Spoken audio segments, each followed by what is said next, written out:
My mother-in-law tried to claim my future baby as her own, and her meltdown when we revealed the gender was absolutely wild. What if your mother-in-law was so absolutely convinced she was entitled to your unborn baby that she wrote up a full-blown custody contract, complete with laminated cards? Sounds like something out of a messed-up movie, right? Well, for me that was my terrifying reality. She stalked me, called me a surrogate, and tried to steal my child. But what she didn't know, her entire twisted delusion was about to be shattered in the most spectacularly pink way possible. My mother-in-law Diane had this wild obsessive theory. I had stolen her son Trevor. She'd tell anyone who'd listen that before I came along, Trevor was the perfect son. Called her daily, visited twice a week.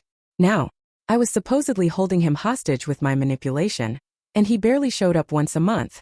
It was exhausting. The first time she actually brought up her solution was at a family barbecue. Just 3 months after our wedding. Trevor was helping his dad with the grill, and Diane pulled me aside. Her voice was flat serious. I've been thinking about how to make this fair. When you have a son, he'll be mine to raise. You took my boy, so you owe me another one. I actually laughed out loud. I mean, it had to be a joke, right? But her face stayed perfectly, unnervingly serious. I've already talked to my lawyer friend about grandparent rights, she continued. We can make it official. That was just the beginning. After that, she brought it up constantly. Every single family gathering. She'd talk about her future grandson, how she was already planning his nursery in her house. She bought armloads of boy clothes and stored them in what she proudly called his room. She'd introduce me to strangers as the woman who stole my son, but is going to make it right by giving me a grandson. It was humiliating. Trevor, bless his heart, thought his mom was just being weird and going through a phase. He'd tell her to stop, but then she'd dissolve into tears, wailing about how I turned him against her and how she had nothing left to live for. And Trevor, caught in her emotional trap, would back down. He'd tell me to just ignore her, that she didn't really mean it. But I knew she absolutely unequivocally meant it. Things got even more invasive. Diane started sending me articles about pregnancy nutrition and prenatal vitamins. She signed me up for fertility clinic newsletters without my permission. At family dinners, she'd loudly ask about my period, trying to track if I might be pregnant. When I finally snapped and told her it was inappropriate, she looked genuinely offended. Tracking my grandson's arrival is my right as his future primary caregiver, she said. I swear my jaw almost hit the floor. And then the contract. On Thanksgiving dinner, she whipped out this legal-looking document. It claimed I agreed to hand over my firstborn son to make up for taking hers. She tried to make me sign it in front of everyone. When I refused, she started sobbing, saying I was destroying her life twice. First by stealing Trevor, now by denying her a replacement son. It was beyond belief. The true escalation happened when she found out I was actually pregnant. Trevor and I had wanted to wait to tell people, but someone from my job saw us at the ultrasound place and somehow word got back to Diane. She showed up at our house at 10 o'clock at night, minivan full of baby stuff. All of it blue. I knew you were hiding my baby from me, she shrieked, trying to push past me with an armload of boy clothes. When I told her we didn't know the gender yet, she just scoffed. I prayed for a boy. God wouldn't betray me like you have. She started showing up at all my doctor's appointments, completely uninvited. She'd march up to the staff and declare she was the primary guardian preparing to take custody. She even told my actual doctor that I was just a surrogate carrying her son's baby for her. The medical staff had to call security twice because she kept insisting she had legal rights to be in the room. It was terrifying and utterly humiliating. She joined online pregnancy groups, pretending to be pregnant herself, posting about how her surrogate was being difficult, and asking for advice on getting custody immediately after birth. My blood ran cold when I found out. This wasn't just delusion anymore. It was calculated and disturbing. The climax? My baby shower. She sent out her own invitations that said, "Celebrating Diane's new son," with absolutely no mention of me. The decorations were insane. Pictures of Trevor as a baby everywhere. Signs that read, "Getting my baby back," and "My second chance." She'd set up 2 gift tables. One labeled Diane's baby, and the other, the surrogate. As guests arrived, she thanked them for supporting her journey to motherhood again. She kept referring to me as the vessel, and herself as the real mother. It was a nightmare playing out in front of my confused friends and family. She had prepared this whole speech, this dramatic monologue about how God had given her this opportunity to raise another son, after I had selfishly taken her first one. People were just sitting there, looking around, utterly bewildered and uncomfortable. Then she brought out her piece de resistance. A massive poster board with her custody plan timeline. Week 1, the baby moves in with her. Month 1, I'm allowed supervised visits.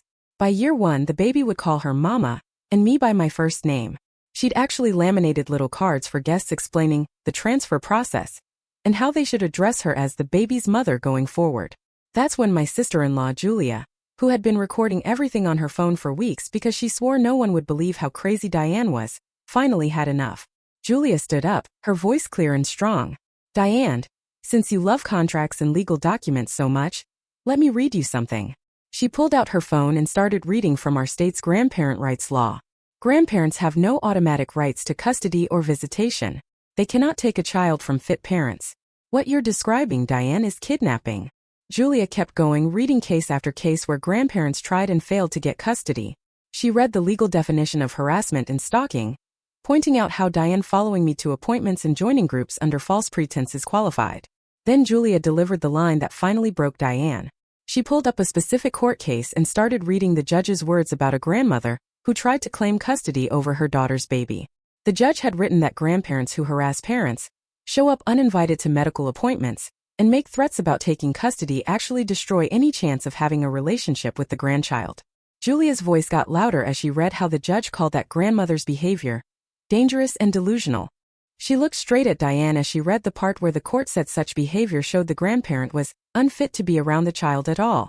Every single thing Julia read matched exactly what Diane had been doing to me for months. The baby shower guests sat frozen in their chairs, watching Diane's face cycle through emotions. She went from an angry beet red to this weird, pale white, like all the blood had drained from her head. Her mouth kept opening and closing but no sound came out. Julia kept going, reading about harassment charges and restraining orders, and how stalking pregnant women is a crime in our state. She read the definition of parental alienation, and how courts view people who try to convince others they have custody rights they don't actually have. Then Julia lowered her phone and spoke directly to Diane, her voice calm but ice cold. Diane, every single person in this room just witnessed you commit multiple acts that could result in criminal charges. She said all the videos on her phone, showing Diane at my doctor's office claiming to be the primary guardian, would be evidence of fraud and impersonation. Julia explained that the fake contract Diane brought to Thanksgiving dinner could be considered attempted coercion. She listed off everything Diane had done like she was reading charges in court. The guests were absolutely shocked. Some of them even had their phones out recording too. Diane just stood there, shaking, still clutching those laminated cards about the custody transfer process. Finally, Trevor stood up from where he'd been sitting in the corner, looking like he wanted to disappear. His hands were shaking, but his voice came out firm. Mom, this ends right now. You need to leave. Immediately. Diane started crying these huge, loud sobs and reached for Trevor, just like she used to when he was little and she wanted him to comfort her. But Trevor actually stepped back. He repeated that she needed to go, and I could see his whole body trembling, but he didn't back down this time. Diane's crying morphed into screaming so fast it made several guests jump. She yelled that we were all working together against her, trying to steal her grandson before he was even born. She grabbed that poster board with the custody timeline and shook it at everyone, screaming that this was a legal plan and we couldn't stop her. God promised her this baby to make up for me stealing Trevor, she shrieked. Julia, still completely calm, pulled out her phone again. She called the police non-emergency line right there in front of everyone.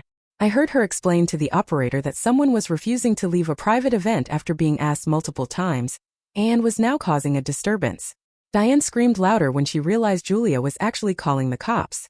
She started saying we'd all regret this, that her lawyer would sue everyone in the room. The guests were gathering their things, heading for the door, clearly uncomfortable. Some stopped to squeeze my hand or whisper that they'd help if we needed anything. My friend Margot came over and stood next to me like a bodyguard. We waited for the police, but they were taking a while. Then Trevor's father showed up. Julia had texted him when Diane started screaming.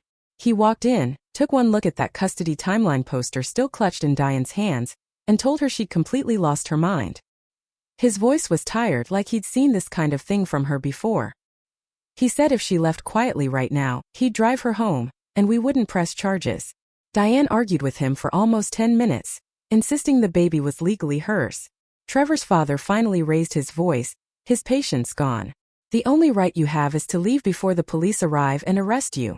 Something in his tone must have gotten through. Diane finally stopped screaming. She gathered up all her blue baby clothes and that poster board. She looked at me with an expression that was half hatred, half desperation. Then she looked at Trevor and started crying again, saying he used to love her before I ruined everything. Trevor's father took her arm and guided her toward the door. She left, still crying and muttering about her grandson and how unfair this all was. The second the door closed behind them, I completely fell apart. All the fear and stress from the past 3 months hit me at once. I started sobbing so hard I couldn't catch my breath. Trevor wrapped his arms around me, holding me tight, saying he was sorry over and over. He said he should have taken this seriously from the start instead of telling me to ignore his mom. He admitted he'd kept hoping she'd just snap out of it, because he didn't want to deal with the conflict. I couldn't even respond, I was shaking too hard. Margot brought me water and helped me sit down. The remaining guests were hovering, looking so concerned. Trevor held me while I cried, still apologizing. He confessed he'd been scared of losing his mom completely if he stood up to her. He said he knew that was stupid now, that protecting our family had to come first. I could feel him shaking too. His mom had manipulated him his whole life with tears and guilt trips, and he'd finally broken free of it. It felt like something huge had shifted between us. Even though the situation was absolutely terrible, the guests who were still there came over one by one, offering their apologies and support. Several offered to write statements about what they witnessed if we needed them for legal reasons. One woman had photos of the poster board. Another had recorded part of Diane's speech. Everyone was so incredibly kind. They helped gather up the gifts and take down Diane's creepy decorations. Someone found the laminated cards Diane had made, showing us the instructions for guests to address her as the baby's mother, and me by my first name only. It was disturbing to see it all written out like that. Margot stayed after everyone else left, helping me clean up and checking on me. She offered to stay the night, but I said Trevor and I needed to talk. She hugged me for a long time before leaving. That night Trevor and I had the most honest conversation we'd ever had about his mother. We sat on the couch for hours, talking about her behavior and his role in letting it continue. Trevor admitted he'd been making excuses for his mom his whole life. He said she'd always been controlling and manipulative, but he learned early to just give in because fighting her was exhausting. He told me about times when he was younger, when she'd threatened to hurt herself if he didn't do what she wanted. He said he'd been terrified of being responsible for his mom's death, or a mental breakdown. So he just kept appeasing her, telling himself she didn't really mean the extreme things she said. He looked at me with tears in his eyes and said he'd put that same pattern onto our situation with the baby. He'd convinced himself she was just excited, and would calm down eventually. But watching her tonight, seeing her completely lose control, made him realize she was never going to stop on her own. She actually believed the baby was hers, that she had legal rights to take custody. Trevor said he was scared of what she might try to do after the baby was born. We talked about getting legal protection and making sure the hospital knew not to let her anywhere near us. I told him I was scared too, but also incredibly relieved that he finally saw how serious this was. The next morning we met with Dominic Taylor, a lawyer Julia had recommended, who specialized in family law and restraining orders. Dominic was maybe 40 with gray starting in his hair, and this calm, steady way of talking that instantly made me feel less panicked. We showed him all of Julia's videos. He watched Diane at the baby shower, presenting her custody timeline, calling me the surrogate. He looked at photos of the poster board and the laminated cards. We told him about her showing up at my doctor's appointments, claiming to be the primary guardian. We explained how she'd been doing this for months, and it kept getting worse. Dominic took notes, asking specific questions about dates and times. He said we had really strong grounds for a restraining order based on the pattern of harassment. He explained that what Diane was doing met the legal definition of stalking in our state. The videos showing her at medical appointments claiming false authority could even lead to fraud charges if we wanted to pursue that. Dominic said judges take this kind of behavior very seriously, especially when it involves a pregnant woman and an unborn child. He pulled up the grandparent rights law for our state. He explained that while grandparent rights do exist, they only apply in very specific, extreme situations. If parents are married, living together, and both are fit, then grandparents have basically no legal standing to demand custody or even visitation. Diane had zero legal standing to demand custody of our baby. In fact, her behavior over the past 3 months actually worked against her ever having any kind of access to our child. Dominic said, if we ever did decide to let her meet the baby someday, a judge would likely order supervised visits only, based on her documented harassment and delusions. He told us the fake contract she tried to make me sign had no legal validity whatsoever. The whole thing was completely made up in Diane's head, but she'd convinced herself it was real. We talked about our options. Dominic said we could file for a restraining order right away, but he suggested we try sending a formal cease and desist letter first. It would be from his law office on official letterhead, clearly stating that Diane must stop all contact with me immediately. No calls, texts, emails showing up at our home, my workplace, or medical appointments. No posting about us or our baby on social media. The letter would explain that her behavior constituted harassment and stalking under state law, warning that if she violated any terms, we would immediately file for a restraining order and possibly press criminal charges. Sometimes, Dominic said, people respond better to an official legal letter than to family members asking them to stop. It would make it crystal clear that her behavior was illegal and had to end. If she ignored the letter, we'd have even stronger evidence for the restraining order. Trevor and I talked it over and decided to try the letter first. We wanted to give her one chance to stop voluntarily. Dominic drafted it that day and sent it by certified mail so we'd have proof she received it. The letter arrived at Diane's house 2 days later. Trevor and I tried to go about our normal routine, holding our breath, waiting to see if she would actually listen. 3 nights after the letter was delivered, I woke up at midnight to the sound of someone pounding on our front door so hard I thought the wood might crack. I grabbed my phone and saw it was exactly 12:03 a.m. The pounding got louder, and then I heard Diane screaming from outside about how we couldn't keep her grandson from her. That she had rights. My heart was pounding. Trevor jumped out of bed and told me to stay in the bedroom. I could hear Diane yelling that she knew we were in there, and she wasn't leaving until we gave her back her baby. My hands were shaking so bad I could barely hold my phone. Trevor came back to the bedroom. "I'm calling the police," he said, his voice tight with fear. "She's completely out of control. I'm worried she might break a window or hurt herself." I sat on the floor of our bedroom, my back against the bed, listening to Diane scream and bang on the door while Trevor talked to the emergency operator. He had to give our address twice because his voice was shaking. The operator said police were on their way, and to stay inside and not open the door. Diane kept yelling about how I was a thief and a liar, and how God told her the baby was meant to be hers. She started kicking the door, and I heard something that sounded like she was trying to break the lock. Trevor sat down next to me on the floor and put his arm around me. We could hear sirens getting closer, and then suddenly Diane stopped making noise. By the time the police knocked and identified themselves, everything had gone quiet except for the sound of someone crying on our front porch. Trevor opened the door for the 2 officers. They asked if we were okay, then went to talk to Diane, who was sitting on our porch steps sobbing. I stayed inside, but I could hear one of the officers explaining to her that she needed to leave immediately, or she would be arrested for trespassing. Diane told them we were keeping her baby hostage inside the house.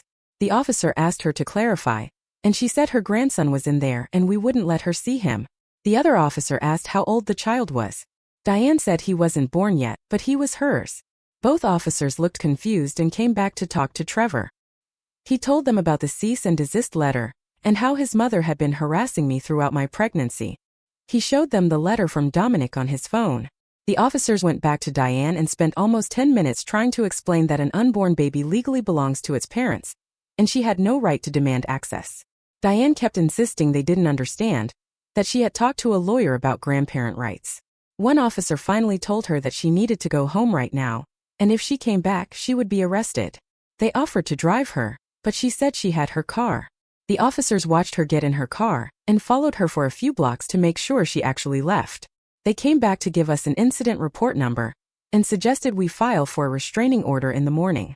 I barely slept the rest of that night. Every sound made me think Diane was coming back. Trevor and I were at the courthouse when it opened at 8 a.m.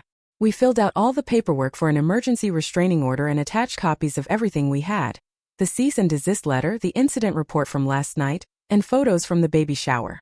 The clerk said a judge would review it that day, and we should get a call about whether it was approved. We went home, and I tried to eat something, but I felt sick with anxiety. My phone rang at 2 p.m. It was the courthouse saying the judge had granted a temporary restraining order. Diane was prohibited from coming within 500 feet of us or our home. The order was good for 2 weeks, until we could have a full hearing where a judge would decide whether to make it permanent. The clerk said the sheriff's department would serve Diane with the order that day. I felt like I could finally breathe a little. Trevor looked relieved, but also incredibly sad. I knew this was hard for him even though it was necessary. That evening, Trevor's father called him. Trevor put it on speaker so I could hear. His dad said he'd heard about what happened last night and wanted to apologize for Diane's behavior. He said he should have warned us sooner about how she could get when she became focused on something. Then he told us something I didn't know. He said he'd divorced Diane 15 years ago, and one of the main reasons was her controlling behavior and the way she would become obsessed with things. He said over the years since the divorce, he'd watched her get worse, and the situation with the baby had pushed her completely over the edge. Trevor asked why he never said anything before. His dad said he hoped she would stay stable, and he didn't want to interfere in Trevor's relationship with his mother. But now he could see that staying quiet had been a mistake. He said if we needed him to testify at the restraining order hearing, he would do it. He would tell the judge everything he had seen over the years. Trevor thanked him and said we'd let him know. After the call ended, Trevor just sat there staring at his phone. I asked if he was okay and he said he didn't know. He said his whole life he thought his parents' divorce was because they grew apart. But now he was learning it was because his mom had serious problems. The next day, I called a therapist named Kylie Armstrong that Julia had recommended. Kylie specialized in family boundary issues and pregnancy stress. I got an appointment for 2 days later. When I went to see her, I explained everything that had been happening. Kylie listened, took notes, and then said something that made me feel so much better. She said my fear was completely reasonable given what I'd been dealing with. She said, sometimes people try to tell themselves they're overreacting, but in your case, you were actually underreacting if anything. A woman who believed she had the right to take my baby and showed up at my house at midnight screaming was absolutely someone I should be afraid of. Kylie taught me some strategies for managing my anxiety and said the stress I was under could affect my blood pressure and the baby, so it was important I had support. We made a plan to meet once a week. Having someone validate that I wasn't crazy for being scared helped more than I expected. Meanwhile, Julia was putting together a complete record of everything Diane had done. She went through all the videos she had taken, creating a timeline with dates and descriptions. She wrote down every incident she had personally witnessed. Then she reached out to 3 other family members who had seen Diane's behavior and asked them to write statements. Trevor's aunt wrote about the Thanksgiving dinner contract. A cousin wrote about a barbecue where Diane called me a surrogate. Another relative wrote about how Diane had called her, asking for advice about getting custody.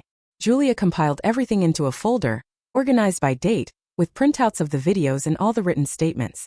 It was shocking to see it all laid out like that. The pattern of behavior was so clear. 2 days before the restraining order hearing, I started getting emails from Diane. The first one came from an address I didn't recognize. It said, "Please reconsider and let me be part of my grandson's life." Then another email came from a different address saying she was sorry for scaring me, but she just loved the baby so much. Then another one. "If you don't stop this legal action, I will have no choice but to sue for grandparent rights." Over the next 6 hours, I got 23 emails from different accounts. Some begging, some apologizing, others angry and threatening. One said she had already talked to 3 different lawyers. Another claimed she was the baby's real mother. I forwarded every single email to Dominic as they came in. He said this was actually good for our case, because it showed Diane couldn't control herself even with a temporary restraining order in place. He forwarded everything to the police and they added it to the file. Diane was just creating more evidence against herself. The restraining order hearing was in a small courtroom. Just us, Diane, the judge, and a clerk. Dominic presented all our evidence, including Julia's videos, the photos from the baby shower with a custody timeline, and the police report from the midnight visit. The judge watched the videos on a laptop, and you could see his expression getting more serious as he went through everything. Diane tried to interrupt, saying she was just an excited grandmother being kept from her grandson. The judge held up his hand and told her to wait her turn. When Dominic finished, the judge asked Diane if she wanted to respond. She stood up and started talking about how she had raised Trevor by herself and now I had stolen him. She said all she wanted was a chance to be a grandmother. The judge stopped her. "This isn't about normal grandparent access, Ms. Diane.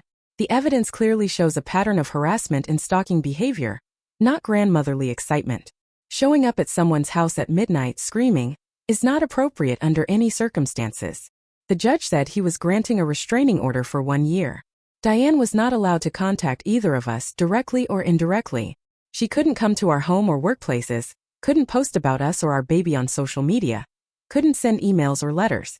If she violated any part of the order, she would be arrested immediately. Diane started crying, saying it wasn't fair. The judge said he understood this was difficult, but her behavior had left him no choice. He said if she could demonstrate over the next year that she could respect boundaries, then we might consider supervised visits in the future, but that was entirely up to us.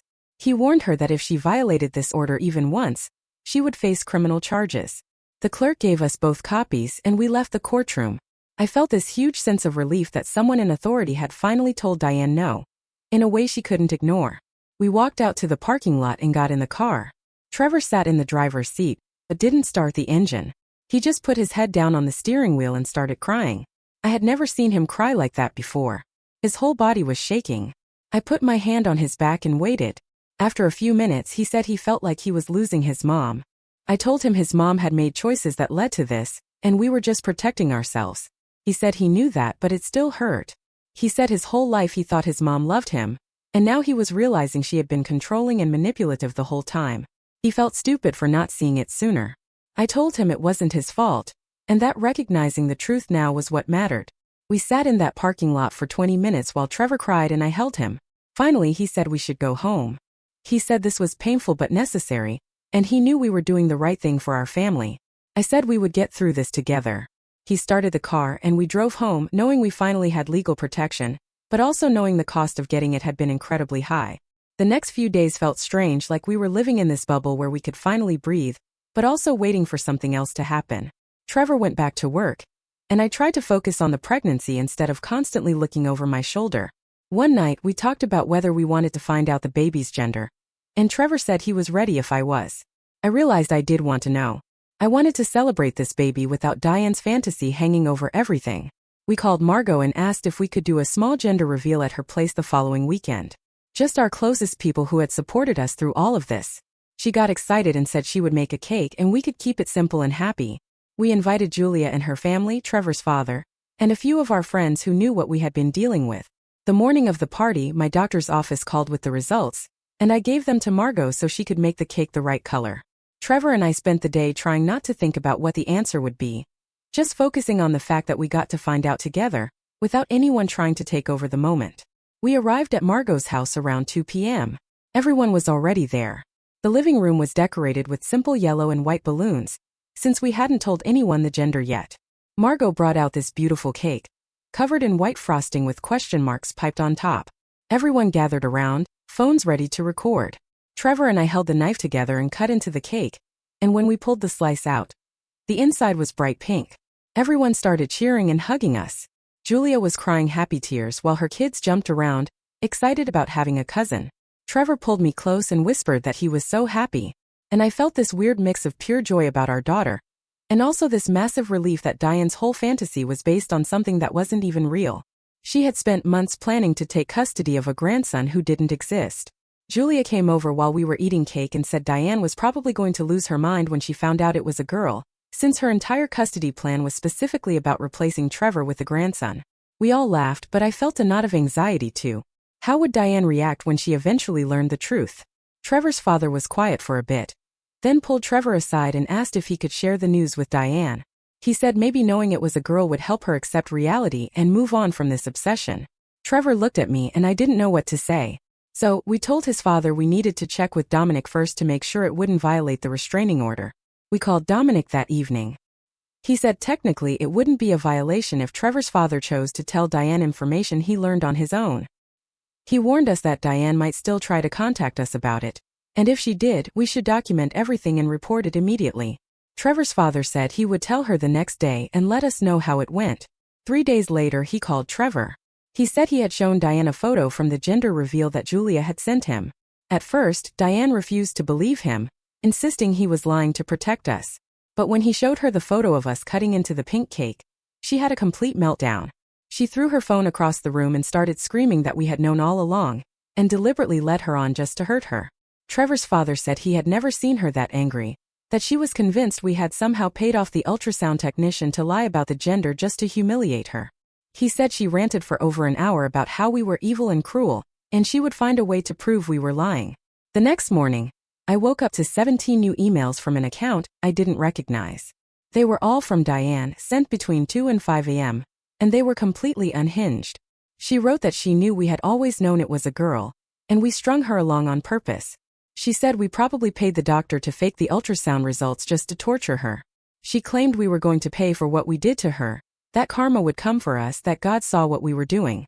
The emails got more and more disconnected from reality as they went on, talking about how we stole her son and now we were stealing her chance at redemption. I forwarded all of them to Dominic, and he said to send them to the police right away as restraining order violations. We drove to the police station and showed an officer everything. He said he would go to Diane's house that day to give her a formal warning. One more contact attempt, he said, and she would be arrested immediately. Trevor's father called that afternoon and said the police had been there, and Diane was scared enough that she finally seemed to understand she had to stop. He said she deleted all her email accounts and promised she wouldn't try to reach us again. The officer called us later to confirm the warning was delivered, and Diane understood the consequences. After that, Diane went completely silent. No emails, no calls, no showing up anywhere.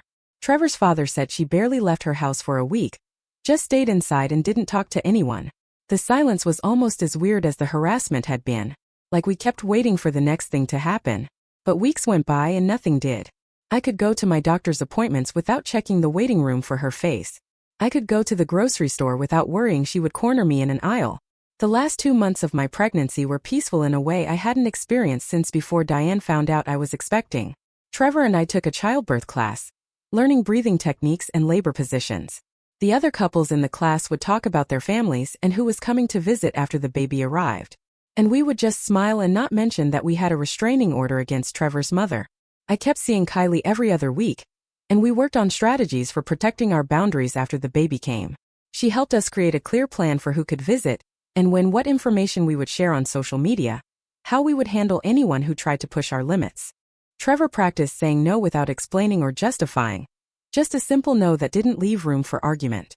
We decided together that we wanted to keep the baby's birth completely private from extended family, until we were ready to share the news ourselves. We didn't want anyone showing up at the hospital or posting about it online before we had time to adjust to being parents. We told Margot and Julia they were the only ones who would know when I went into labor, and they would help us manage communication with everyone else. Margot said she would bring us food and supplies but wouldn't overstay her welcome, and Julia promised to run interference if anyone started asking questions. We felt ready, or as ready as anyone can feel before their first baby arrives. The nursery was finished with soft yellow walls and white furniture, clothes washed and folded in the dresser, car seat installed and inspected. We had done this without Diane trying to take over every decision, without her showing up with blue outfits and custody demands. Our daughter would come home to a peaceful house with parents who knew how to protect her, and that felt like the best gift we could give her. I woke up at 2 a.m. 3 days before my due date, with my water breaking all over our bed. Trevor jumped up and started grabbing the hospital bag we'd packed weeks ago, while I called Margot to let her know it was happening. The contractions started getting stronger during the 20-minute drive to the hospital. Trevor kept one hand on the wheel and one hand holding mine, while he called Margot again to activate our communication plan. When we got to the maternity ward, the nurse checked my file, and I saw her make a note on her computer before she picked up the phone. She told someone that the patient with the security alert had arrived, and they needed someone at the desk right away. A security guard showed up within 5 minutes. The nurse explained that they'd flagged Diane's name and description in the system, so if anyone matching her information tried to get up to our floor, security would stop them before they reached the maternity ward. A wave of relief washed over me. The next 12 hours were the hardest physical thing I'd ever done, but Trevor stayed right next to me the whole time, letting me squeeze his hand until I thought I might break his fingers. When Kendall finally arrived at 2 p.m., tiny and perfect and screaming, the nurse put her on my chest and I couldn't stop crying. Trevor was crying too when he got to hold her for the first time, just staring at her face like he couldn't believe she was real. We spent those first few hours just being together as our new family of 3, taking a million photos on our phones, but not sending them to anyone yet. The nurses kept the door closed and only came in when necessary, giving us privacy to just be with our daughter without the world knowing she'd arrived yet. On day 2 in the hospital, a nurse came in during her morning rounds and mentioned something while checking my blood pressure. She said someone had called the main hospital line earlier asking about patients matching our description, but hospital policy didn't let them confirm any patient information to anyone not on our approved visitor list. The nurse said the caller had been a woman who sounded older and kept insisting she was the grandmother and had rights to know if her grandson had been born. We looked at each other and knew immediately it was Diane, but she never actually showed up at the hospital in person. The security guard told us later that they'd been watching for her specifically, and she must have realized the restraining order meant she'd be arrested if she tried to come inside. That night, I finally relaxed enough to sleep for more than an hour at a time, knowing that Diane couldn't get to us or Kendall, no matter how hard she tried.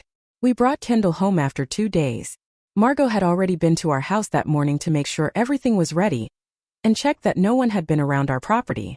She put fresh sheets on our bed, stocked the fridge with easy meals, and left a note on the counter welcoming us home. The next few weeks were completely exhausting in ways I hadn't imagined. Learning how to change diapers, figure out why Kendall was crying, and function on 2 hours of sleep at a time.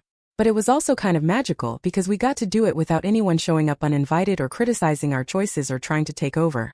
Trevor's confidence as a dad grew every day as he learned to calm Kendall down when she was fussy and give her bottles when I needed to sleep. We took walks around the neighborhood with Kendall in her stroller and went to her pediatrician appointments without worrying that someone would be waiting in the parking lot. It felt like what becoming parents was supposed to feel like. Just us figuring things out together without constant interference. 3 weeks after Kendall was born, Trevor's father sent a text asking if he could meet his granddaughter.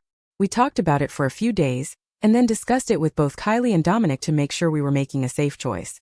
They both said that supervised visits with clear boundaries were reasonable as long as we felt comfortable, and Trevor's father had proven over the past months that he could respect our limits.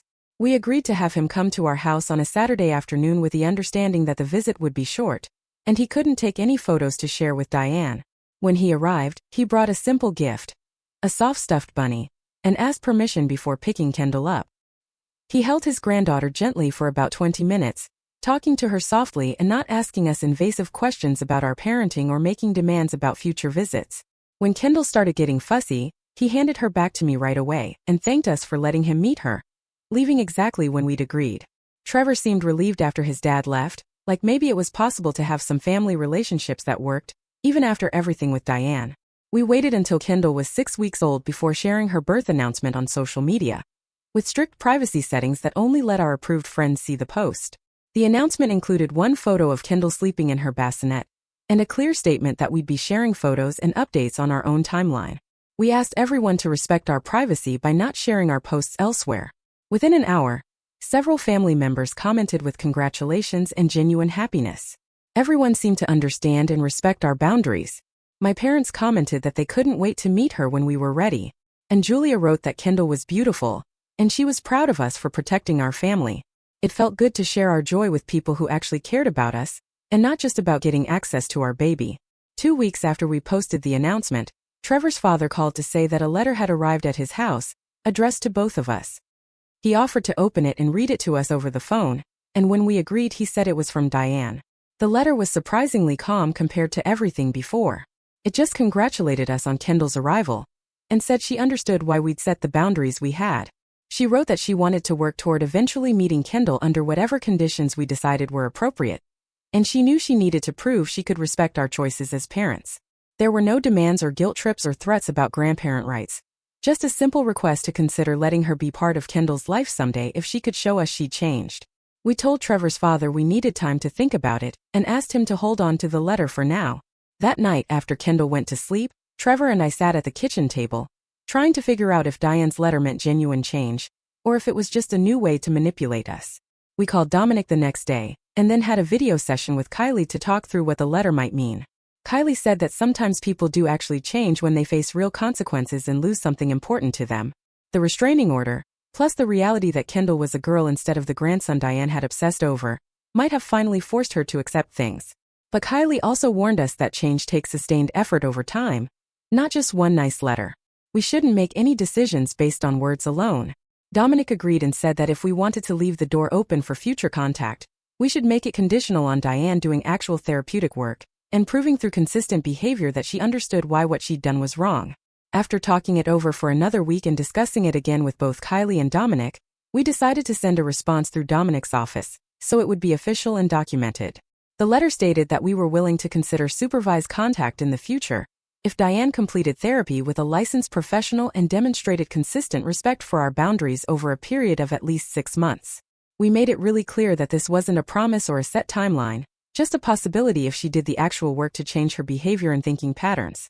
We also said that any future contact would be entirely on our terms and schedule, and we reserved the right to end contact again if she violated boundaries or made us uncomfortable. Dominic sent the letter to Trevor's father's address with instructions to give it to Diane, and then we waited to see what would happen next. 3 weeks later, Trevor's father called to report that Diane had enrolled in therapy and had been attending weekly sessions with a therapist who specialized in family relationships and boundary issues. He said she'd given him permission to confirm her attendance with us, and that she seemed to be genuinely working on understanding why her behavior had been harmful and scary. According to him, Diane had even talked in one of their recent conversations about how she'd been so focused on her own pain about losing Trevor that she couldn't see how she was hurting us and putting Kendall at risk. We told Trevor's father we appreciated the update, but we were going to stay cautious and see if Diane could maintain this progress over time before we made any decisions about contact. Trevor seemed both hopeful and skeptical after the call, wanting to believe his mom could actually change, but also protecting himself from disappointment if this turned out to be temporary. Kendall turned 3 months old on a Tuesday, and I spent the morning watching her discover her hands like they were the most amazing things in the world. She'd hold them up in front of her face and stare at them for minutes at a time, opening and closing her tiny fingers.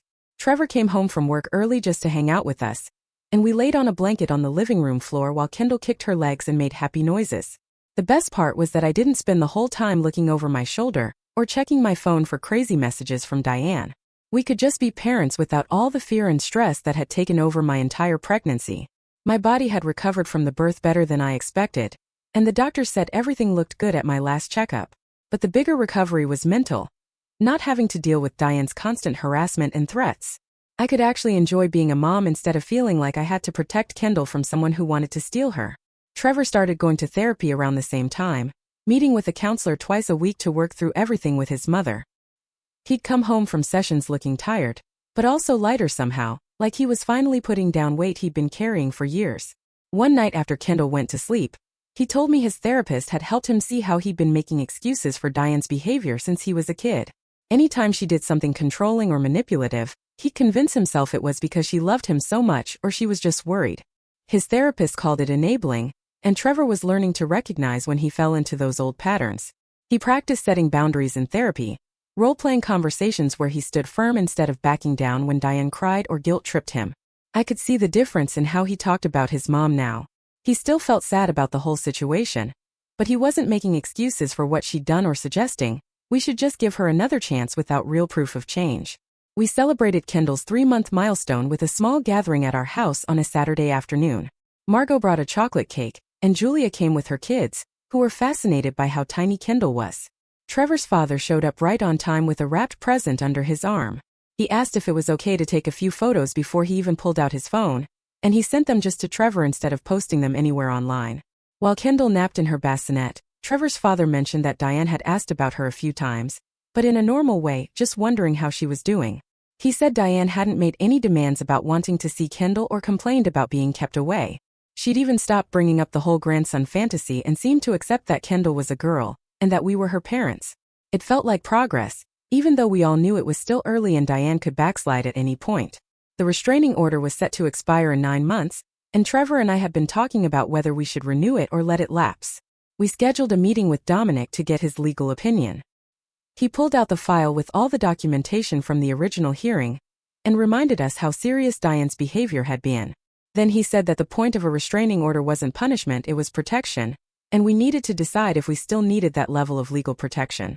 Dominic explained that we could always file a new restraining order if Diane started up again, but letting this one expire might give her incentive to keep behaving appropriately. He suggested we make it clear through Trevor's father that any future contact would depend entirely on Diane respecting our boundaries, and that we'd go right back to court if she violated our trust. We left his office feeling like we had options instead of being locked into one path, which made the whole situation feel more manageable. When Kendall was 4 months old, I went back to work part-time just 3 days a week to start. My boss had been really understanding about everything that happened during my pregnancy, and she'd kept my position open, even though I'd taken more time off than originally planned. It felt good to put on work clothes and have conversations about projects and deadlines instead of diapers and feeding schedules. I loved being Kendall's mom, but I also needed to be myself sometimes, and work gave me that space. Trevor and I had worked out a childcare routine where his father watched Kendall 1 day a week. Margot took her another day, and we used a daycare near my office for the 3rd day. It took some adjusting to get the timing right and figure out all the logistics of bottles and backup clothes and nap schedules, but we got into a rhythm pretty quickly. I was surprised by how much Trevor and I had grown as both individuals and as a team through everything we'd been through with Diane. Julia stopped by one afternoon with her 2 kids, and we sat in the backyard while the older ones played on Kendall's baby gym. Julia watched Kendall grab at the hanging toys and said she couldn't believe Diane had been so obsessed with taking custody of a baby to raise. She joked that Diane clearly had no memory of how exhausting actual parenting was, especially with a newborn who woke up every few hours. We pulled up photos on Julia's phone of that baby shower with a custody timeline poster, and we laughed at how completely insane the whole thing looked now. The laminated cards, the 2 gift tables, the signs about getting her baby back. Julia said she still had all the videos saved in 3 different places in case we ever needed them for legal purposes. We talked about how the situation hadn't been funny at all when we were living through it, how scared I'd been that Diane might actually try to take Kendall from the hospital or show up at our house in the middle of the night. But now, with some distance and safety, we could see how disconnected from reality Diane's whole fantasy had been. 6 months after Kendall was born, Trevor's father called to give us an update on Diane. He said she'd been going to therapy consistently for the whole 6 months, without missing a single appointment. Her therapist had apparently helped her understand that her behavior toward us had been harmful and scary, not just enthusiastic grandparenting. Trevor's father also mentioned that Diane had started volunteering at a community center 3 days a week, helping with their meal program for seniors. It sounded like she was finding purpose and structure outside of obsessing over our family, which was exactly what she needed. We told Trevor's father we were glad Diane was doing better and making positive changes. But we also made it really clear that any future contact would depend entirely on her continuing that good behavior and respecting whatever boundaries we set. We weren't going to rush into anything just because she'd had a few good months. We took Kendall to visit my parents for a long weekend when she was 7 months old, and it was such a relief to be around family who acted normal. My mom held Kendall and cooed at her, then handed her right back when Kendall started fussing for me. My dad asked if it was okay to post one photo on his private social media before he shared anything. They asked questions about our parenting choices in a genuinely curious way, not like they were judging us or thought they knew better. This was how grandparenting was supposed to work, with respect and boundaries and trust. My mom made meals and did our laundry without being asked, but she didn't try to take over or act like we didn't know what we were doing. When we left on Sunday, my dad hugged us both and said he was proud of how we handled everything with Diane and protected our family. As Kendall got closer to 8 months old, Trevor and I started talking about whether we wanted more kids eventually. We'd both always thought we wanted at least 2 children, but the whole situation with Diane had made us question everything. One night after putting Kendall to bed, we sat on the couch and talked through all our concerns and hopes. Trevor said he felt confident now that we could protect our family boundaries no matter what happened with his mother. I agreed, and I realized the experience had taught us that we were stronger than we'd thought. Our marriage had survived serious external pressure, and we'd learned how to stand together even when it was hard. We decided we'd probably try for another baby in a year or so, once Kendall was a bit older and we felt more settled into parenting. Trevor's father called a few weeks later to ask if Diane could send Kendall a birthday card for her first birthday, which was still 4 months away. We talked it over and decided a card would be acceptable, as long as it didn't include any guilt trips or requests to see Kendall. Trevor's father understood and said he'd make sure Diane knew the rules. When the card arrived in early November, we had Dominic look at it before we even opened it, just to be safe. He read through it carefully and said it was actually appropriate. Just warm wishes for Kendall's birthday and a savings bond for $50. No manipulation, no demands, no passive-aggressive comments about being kept away. It was the kind of card a normal grandmother might send. And that felt like real progress, even though we stayed cautious about what it meant for the future. 2 months before the restraining order was set to expire, Trevor and I sat at our kitchen table with all the documentation Dominic had helped us compile over the past year. We had copies of every appropriate text Diane had sent through Trevor's father, records of the therapy attendance his father reported, and notes from Dominic about what factors to consider when deciding whether to renew.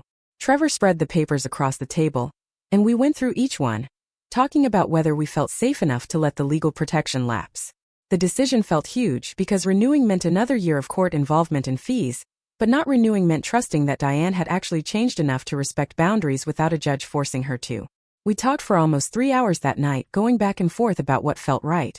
I kept thinking about how peaceful the last several months had been without her constant interference, and whether that peace would last if we removed the legal barrier. Trevor pointed out that we could always file for a new restraining order if she started up again, and that keeping all our documentation meant we had proof of the pattern if we ever needed it. We finally decided that we'd let it expire, but stay very alert to any signs that Diane was slipping back into old behaviors. The decision made my stomach tight with anxiety, but it also felt like the right step if we were ever going to have any kind of functional relationship with her. We called Dominic the next day to tell him our choice, and he said it was reasonable given the sustained period of appropriate behavior. But he emphasized that we should document everything going forward just in case. Planning Kendall's first birthday party gave us something positive to focus on instead of worrying about the restraining order situation. We decided to keep it small, with just close friends and family at our house. Nothing fancy or stressful. I spent the week before baking a smash cake for Kendall, and a regular cake for everyone else. And Trevor hung streamers in our living room that Kendall kept trying to pull down during her naps. The morning of the party, I dressed Kendall in a little yellow dress that my mom had sent, and she looked so grown up compared to the tiny baby we brought home a year ago. Margot arrived first with a huge stuffed giraffe that was almost as tall as Kendall, and Julia came right after with her kids, who were excited to play with the birthday girl. Trevor's father showed up exactly on time, carrying a wrapped present and a gift bag. And when Trevor opened the door for him, I could see how nervous his father looked, wondering if this was okay. Trevor hugged him and thanked him for coming, and his father's whole body relaxed. During the party, Trevor's father sat on our couch and held Kendall when she got tired of all the attention. He was so gentle with her that I felt glad we'd included him. When it was time for presents, he handed us the wrapped box first, and inside were a dozen framed photos of Trevor as a baby and toddler. He explained that he thought we might want them for Kendall's baby book so she could see pictures of her dad at her age, and he'd made sure to pick ones that didn't include Diane. The gesture was so thoughtful and careful about our boundaries that I actually got a little teary. The gift bag had a savings bond for Kendall's future, and a card that just said he was proud of the parents we'd become. After everyone left and we were cleaning up wrapping paper while Kendall napped, Trevor said his dad had really shown up for us in a way his mom never had. 3 days after the party, the restraining order officially expired. I felt jumpy all day waiting for something to happen. Like Diane was going to show up at our door the second the legal protection was gone. But nothing happened that day or the next. Then on the third day, Trevor's phone buzzed with a text from a number we didn't have saved but recognized as Diane's. My heart started racing, and I moved closer to Trevor so I could read over his shoulder. The message just said she was happy Kendall had a good birthday, and she hoped Trevor was doing well. That was it. No demands to see Kendall, no guilt trips about being excluded, no manipulation about how much she'd suffered. Trevor stared at his phone for a solid minute before typing back a polite, "Thank you." He didn't add anything else, didn't ask how she was or invite further conversation. She responded with a simple thumbs-up emoji, and that was the end of it. We both just stood there in our kitchen, looking at each other like we couldn't quite believe that interaction had been so normal. A week later, Kylie brought up the idea of a parent support group during one of our regular sessions. She said she ran a group that met twice a month for parents dealing with difficult family dynamics and boundary struggles, and she thought hearing other people's stories might help us feel less alone. Trevor and I talked about it on the drive home, and decided to try one meeting to see if it felt right. The first meeting was at a community center near Kylie's office, and there were 8 other parents sitting in a circle when we arrived. Kylie did introductions and explained that everything shared in the group stayed confidential, and then she asked if anyone wanted to start. A woman named Sarah talked about her father who kept showing up at her kids' school despite being told not to, and a man named Mike shared about his mother, who created fake social media accounts to spy on his family. When it was our turn, Trevor and I took turns explaining the situation with Diane, the restraining order, and the baby shower incident. People in the group nodded like they understood exactly what we meant. And afterwards, 3 different people came up to say they dealt with similar situations. Going to that group every other week became something we actually looked forward to, because it helped to know we weren't the only ones navigating this kind of family mess. We shared strategies that had worked for us, like having Dominic review messages and keeping detailed documentation, and we learned new approaches from other parents who'd been dealing with boundary issues for years. One couple told us about their system for supervised visits that gave us ideas for if we ever decided to let Diane see Kendall. By the time Kendall was 18 months old, our life had settled into a rhythm that felt stable and healthy. Trevor had weekly phone calls with his father that didn't involve any drama or Diane trying to use him as a messenger. His father came over every few weeks to spend time with Kendall, and he'd started teaching her to recognize animals in picture books. Trevor told me one night that his relationship with his dad was better now than it had been in years, because they'd both learned to have boundaries with Diane, instead of just managing her chaos. I'd gone back to work part-time and found a daycare we loved where Kendall was thriving and making little toddler friends. Our house felt peaceful in a way it never had during my pregnancy, when I was constantly stressed about Diane's next move. We had date nights again and talked about things other than legal strategies and safety plans. The support group had helped us process a lot of the trauma from that first year, and we both felt stronger as individuals and as a couple. When Trevor's father asked if we'd consider a supervised visit between Diane and Kendall, we didn't immediately say no like we would have 6 months earlier. He explained that Diane had been in therapy consistently for a full year, and her therapist thought she'd made real progress in understanding why her behavior had been harmful. He showed us his phone with a text thread between him and Diane, where her messages were brief and appropriate, nothing like the obsessive rambling from before. We told him we needed time to think about it and discuss it with Kylie and Dominic. In our next therapy session, Kylie helped us work through our fears about letting Diane near Kendall, and our hopes that maybe she really had changed enough to have some kind of relationship. We made a list of conditions that would need to be met for us to feel safe, including that the visit had to be at a neutral public location. Trevor's father had to be present the whole time, and it could only last an hour. Dominic reviewed our conditions and said they were reasonable and gave us good protection. We told Trevor's father we'd agree to one visit under those specific terms, and if Diane violated any boundary, there wouldn't be a second chance. The visit happened at a park near Trevor's father's house on a Saturday morning when the weather was nice. We arrived first and picked a picnic table in a visible area where other families were around. Trevor held Kendall on his lap while we waited, and I could feel how tense he was, even though he was trying to act calm. When Diane walked up with Trevor's father, she looked smaller than I remembered, less threatening somehow. She sat down across from us and said hello in a quiet voice, not reaching for Kendall or making demands. For the first few minutes, nobody really knew what to say. Trevor's father asked Kendall if she wanted to see the ducks, and that broke some of the awkwardness. Diane watched Kendall toddle around near the pond and made a few comments about how pretty she was, but she didn't try to pick her up or call herself grandma or anything that would have crossed our boundaries. When Kendall brought a stick back to the table, Diane smiled, but waited for Kendall to approach her instead of grabbing at her. The whole visit felt stiff and uncomfortable, but it wasn't the nightmare I'd been afraid of. Diane asked Trevor a couple questions about his job and told me my hair looked nice. Just normal small talk that didn't veer into manipulation territory. When the hour was up, we said goodbye and Diane thanked us for letting her come. She didn't argue when we started to leave or try to negotiate another visit right then. 2 days later, Trevor got a text from Diane that said, "Thank you for the chance to meet Kendall," and she was sorry for how she'd acted before. The message acknowledged that her previous behavior had been wrong, and said she was grateful we were willing to give her any opportunity at all. Trevor showed me the text and we both studied it, looking for hidden manipulation or guilt trips, but it really did seem genuine. He sent back a brief response saying he appreciated her acknowledgement and we'd be in touch. Over the next few months we did 3 more supervised visits with the same conditions, and Diane managed to behave appropriately at each one. She never tried to hold Kendall without asking, never took photos without permission, never made comments about deserving more time or access. Trevor's father reported that she still went to therapy and had joined a volunteer program at a senior center, finding ways to feel purposeful that didn't involve obsessing over our family. We stayed careful and watchful, ready to shut things down if she started slipping back into old patterns. But she seemed to understand that these visits only continued if she respected our rules. The visits happened every 6 to 8 weeks depending on our schedule, always supervised and always on our terms.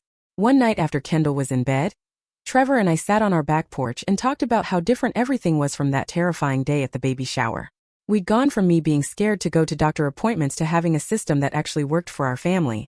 Trevor said he was proud of how we'd protected Kendall and ourselves while still leaving room for his mom to change if she was willing to do the work. I agreed that we'd gotten something better than a fairy tale ending where everyone forgave each other and pretended nothing bad had happened. Instead, we had a realistic system with clear boundaries and consequences where Kendall's safety and our peace of mind came first. We didn't have to trust Diane completely or let our guard down, but we also didn't have to cut her off forever if she was willing to respect our family. Kendall was almost 2 years old now, and she was such a happy kid, always laughing and exploring and feeling secure in our love. She had relationships with my parents who visited regularly and spoiled her appropriately, with Trevor's father who read her stories and took her to feed ducks, and with Margot and Julia who were like aunts to her. She had limited supervised contact with Diane, who was learning to be a grandmother within boundaries instead of trying to be a replacement mother.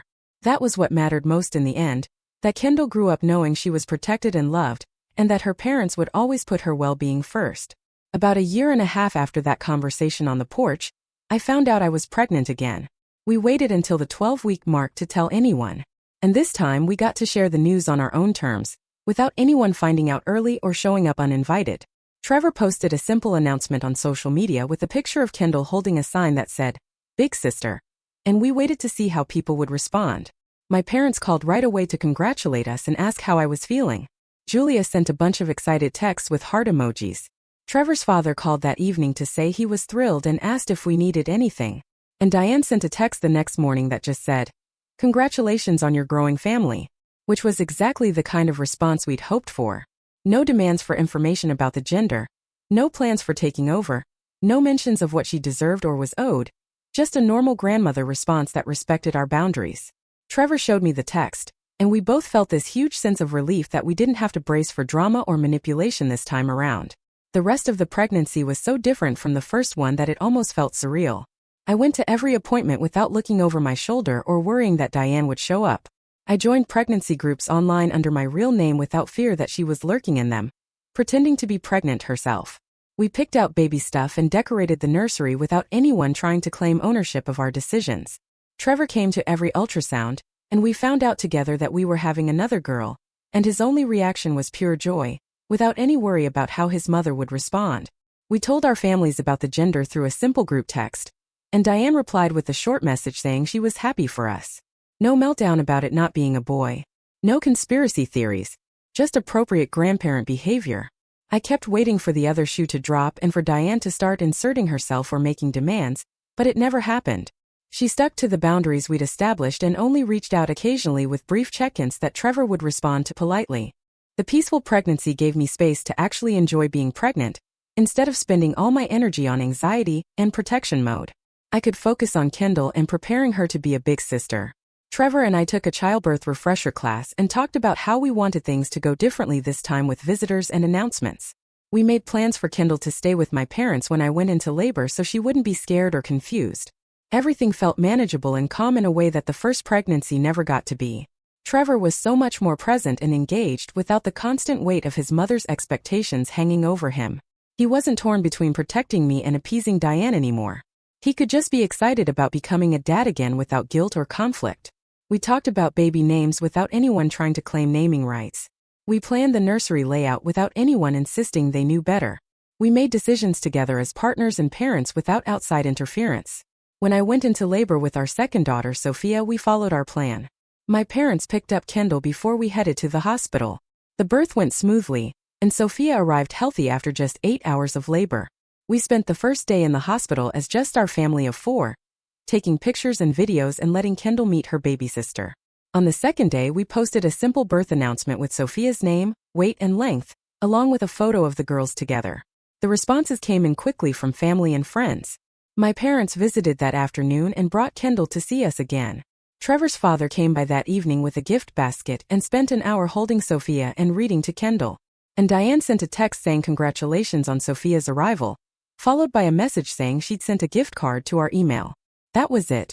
No demands to visit, no attempts to show up at the hospital, no claims about her rights or what she deserved, just appropriate responses that respected the boundaries we'd worked so hard to establish.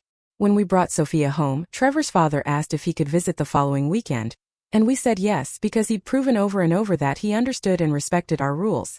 He came over on Saturday afternoon, held Sophia gently, played with Kendall, and left after a couple hours without overstaying or pushing for more access. Life settled into a new normal with 2 kids under 3. Kendall adjusted to being a big sister with some typical toddler jealousy, but mostly excitement about helping with a baby. Trevor and I figured out how to manage 2 different sleep schedules and twice as many diapers and all the chaos that comes with adding another child. And through it all, the boundaries we'd established with Diane held. She didn't try to push for more contact or guilt trip us about keeping her away from the girls. She sent appropriate birthday cards and holiday gifts. She responded to the occasional photos Trevor sent with brief thank you messages. There were still moments of tension when she'd send a text that felt slightly off, or when we'd hear through Trevor's father that she'd said something about wishing she could see the girls more. But those moments were manageable because we had systems in place, and we knew how to shut things down if needed. We didn't have a perfect fairy tale family where everyone got along, and all past hurts were forgotten. We had something more realistic and sustainable. A family structure with clear boundaries and consequences where everyone knew the rules. Kendall and Sophia were growing up in a home where their parents protected them first and modeled what healthy relationships looked like. They had grandparents who loved them appropriately and respected their parents' authority. They had stability and security, even if the extended family dynamics weren't always smooth. And that was enough. That was actually better than pretending everything was fine when it wasn't. We'd done the hard work of establishing boundaries and sticking to them, even when it was painful and difficult. We'd protected our family without completely cutting off the possibility of limited contact if Diane continued to respect our rules. And we built a life that worked for us, even if it didn't look like what other families had. That was the real victory. Not some dramatic reconciliation or perfect ending, but a functional and perfect family system where our kids could grow up safe and loved. Honestly, this whole experience changed me forever. It taught me the true meaning of protecting your peace and standing firm on your boundaries, no matter how hard it gets. What would you have done in my place? Have you ever faced such extreme family drama? Tell me what you think in the comments below. I really want to know.